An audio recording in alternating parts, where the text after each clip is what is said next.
মাঝরাত ঢাকার রাজপথগুলো অদ্ভুত এক নিস্তব্ধতায় ডুবে আছে। ল্যাম্পপোস্টের হলুদ আলোয় মাঝে মাঝে দু একটি পুলিশের টহল গাড়ি সাইরেন বাজিয়ে ছুটে যায়, কিন্তু সেই শব্দ যেন কোনো গভীর ষড়যন্ত্রের ফিসফিসানিতে ঢাকতে পারে না। এই শহরের কোনো এক অভিজাত এলাকায় শীতাতপ নিয়ন্ত্রিত কাচের দেয়ালের ওপাশে বসে কিছু মানুষ ছক করছে।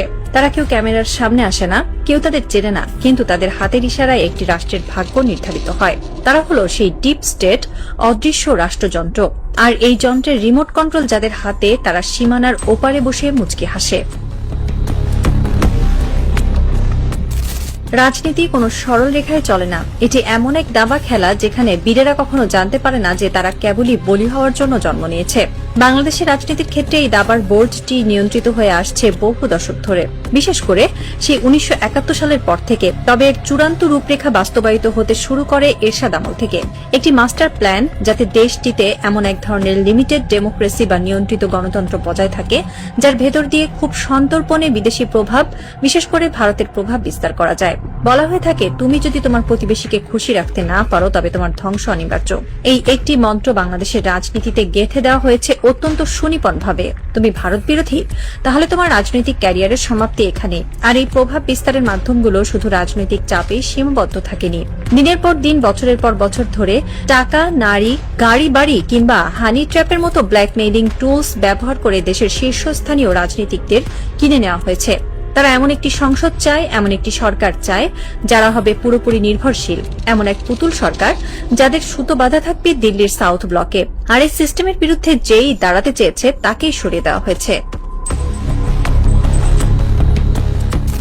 হাদি ছিলেন সেই অল্প কয়েকজন মানুষের একজন যিনি এই অদৃশ্য সিস্টেমের চোখে চোখ রাখার দুঃসাহস দেখিয়েছিলেন। তিনি বিশ্বাস করতেন পরিবর্তন সম্ভব। তিনি এমন কিছু সত্য জনসম্মুখে এনেছিলেন যা সিস্টেমের ভিত্তিমূলে কাঁপন ধরিয়ে দিয়েছিল।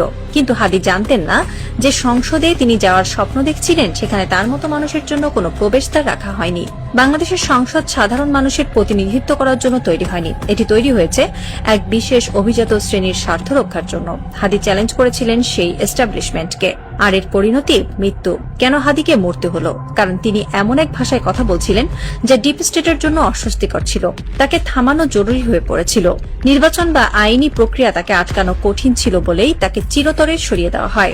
হাদির মৃত্যু কোনো সাধারণ দুর্ঘটনা ছিল না, এটি ছিল সিস্টেমের পক্ষে একটি স্পষ্ট বার্তা। আমাদের ছকে যে আসবে না তার কোনো অস্তিত্ব থাকবে না। রক্তে রঞ্জিত হয়েছিল রাজপথ। জুলাই মাসে সেই উত্তাল দিনগুলোতে মানুষ স্বপ্ন দেখেছিল এক নতুন বাংলাদেশের। তারা ভেবেছিল এবার হয়তো সংসদে এমন মানুষেরা যাবে যারা সত্যি সাধারণ মানুষের কথা বলবে, যারা ঋণ খেলাপি নয়, যাদের দ্বৈত নাগরিকত্ব নেই, যাদের কোনো ক্রিমিনাল রেকর্ড নেই। ডক্টর ইউনূসের সরকার ক্ষমতায় আসার পর মানুষের প্রত্যাশা ছিল আকাশচুম্বী, কিন্তু ফলাফল কি হলো? সংসদে যখন নতুন মুখগুলোর দিকে মানুষ তাকালো, তারা শিউরে উঠল।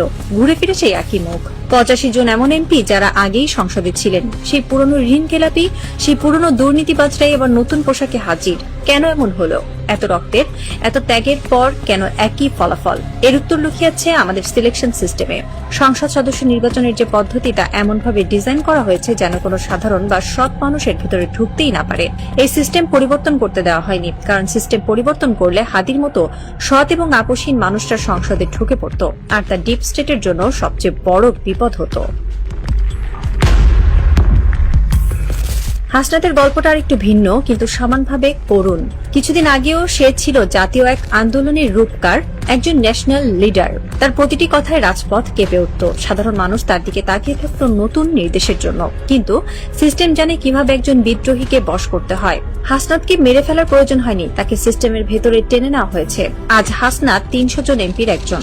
সংসদে সে কথা বলার সময় মাত্র 5 মিনিট পায়, আর সেই 5 মিনিটের ভেতরে তাকে 14 বার পয়েন্ট অফ অর্ডারে বাধা দেওয়া হয়। তাকে শেখানো হয় সংসদীয় আদব কায়দা, মাননীয় স্পিকার বলে কিভাবে মাথা নিচু করতে হয়। যে হাসনাত পুরো দেশের কথা ভাবত, তাকে এখন কুমিল্লায় তার নির্বাচনী এলাকার ছোটখাটো উন্নয়নমূলক কাজে ব্যস্ত রাখা হয়েছে। তাকে প্রচুর ফান্ড দেওয়া হয়েছে যেন সে এই রাস্তাঘাট আর টেন্ডারের হিসাব মেলাতে ব্যস্ত থাকে। তাকে লোকাল পলিটিক্সে এমনভাবে বেঁধে ফেলা হয়েছে যেন জাতীয় ইস্যু নিয়ে ভাবার কোনো ফুসরতি সে না পায়। বিদ্রোহীকে কিনে নেওয়া হয়নি, তাকে সিস্টেমের ফ্রেমে আটকে ফেলা হয়েছে। অনেকেই বলেন আমাদের নির্বাচন কমিশন ঠিক নেই, কিন্তু আসলে কি শুধু নির্বাচন কমিশনের দোষ? নির্বাচন কমিশন চাইলেও কি কিছু করতে পারত? হ্যাঁ পারত, কিন্তু তার জন্য রাষ্ট্রের দুটো মৌলিক নীতির পরিবর্তন দরকার ছিল। প্রথমত, সংসদ সদস্যদের কাজ হতে হবে শুধুই আইন প্রণয়ন করা, কিন্তু বাস্তবে কি হচ্ছে? একজন এমপি স্থানীয় সব কমিটির প্রধান, স্কুল কলেজের রাস্তাঘাট টেন্ডার সবকিছু নিয়ন্ত্রণ তার হাতে। এমনকি এখন এমন নিয়মও করা হয়েছে যে উপজেলা চেয়ারম্যানের অফিসের পাশেই এমপির অফিস থাকবে। এর মানে কি? এর মানে হলো ক্ষমতার সরাসরি দ্বন্দ্ব বা লক অফ। একজন এমপি যখন উপজেলা চেয়ারম্যানের পাশে এসে বসবেন, তখন তার অফিসের জৌলুস অবশ্যই বেশি হবে। চেয়ারম্যান তখন স্বাধীনভাবে কাজ করতে পারবেন না, হয় তাকে এমপির সাথে রেষারেষি করতে হবে, নয়তো এমপির বশ্যতার স্বীকার করতে হবে। এমপিকে আমরা আইন প্রণেতা না বানিয়ে একজন সুপার উপজেলা চেয়ারম্যান বানিয়ে ফেলেছি।